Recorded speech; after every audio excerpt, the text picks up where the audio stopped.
update on Brian Dumoulin? Is he going to be able to make it for the game? Not at this moment, but we'll obviously keep you updated. Okay. Yuso worked with Chris Letang yesterday. If that's a pairing you like to use, what do you like about those two together? Well, you know, Yuso is a very versatile player. He's mobile. He can skate. He can get back to pucks. He has good offensive instincts. He can, you know, he makes a good first pass. He sees the ice pretty well. He can shoot from the offensive blue line. You know, so we like Yuso's overall two-way game, and regardless of where we put him, if we choose to put him in the lineup, you know, he's certainly a very capable NHL defenseman. If that's the route you go with, you probably like maintaining lefty-righty on all three pairs, right?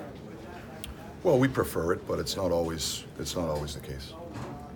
Coach, Marino's homecoming here for the first time. I mean, you've been through that a million times coming here. What do you tell him about? I mean, give him any advice on how to handle that? Well, he's just got to relax and play his game. I think it's always exciting for a player when they come home. I'm sure he'll have a significant amount of tickets, ticket requests. We'll make sure that gets taken care of in the morning so that he can focus on the game. But I think it's all part of it. I'm sure it'll be a lot of fun for him to come back home and play in front of his family and friends. But we don't want him to change a thing. Just bring his game. Do you remember your first homecoming? I do. Wow. Yeah, I do. And it was a similar circumstance. You know, I came from a big Irish Catholic family, so there were a lot of ticket requests.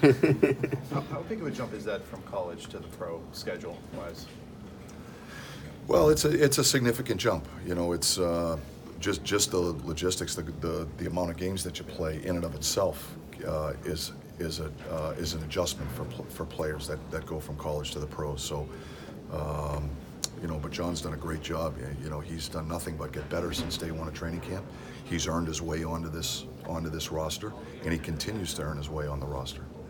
When you were told about, you know, the trade and then the signing, so that's the summer. I mean, are you thinking like, well, there's a guy that he'll be playing every game for me, you know, in a few months?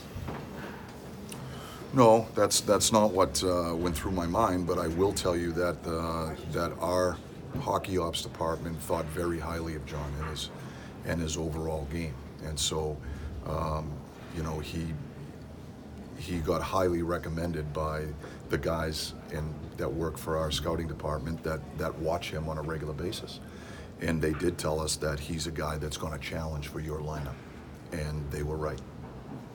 Coach, you were here for Bergey's rookie year, and to see what he's doing right now, I mean, what do you think of that? Well, he's one of the best pros that I've been around. You know, he's always had a certain maturity about him, both on the ice and off the ice, since he's been an 18-year-old when I had him.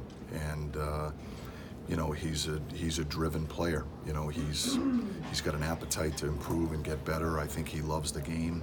I think he loves being around it. He likes being in practice, and that was my experience with him. And so it doesn't surprise me that he's accomplished what he's accomplished. I can't believe the time has gone by to the extent that it has, and now he's an older guy in the league. But it doesn't surprise me one bit that he's accomplished what he's accomplished. He was a real good player at 18 years old, and he continues to be a real good player at the age he's at now. I don't even know how old he is, but I know he's in his 30s.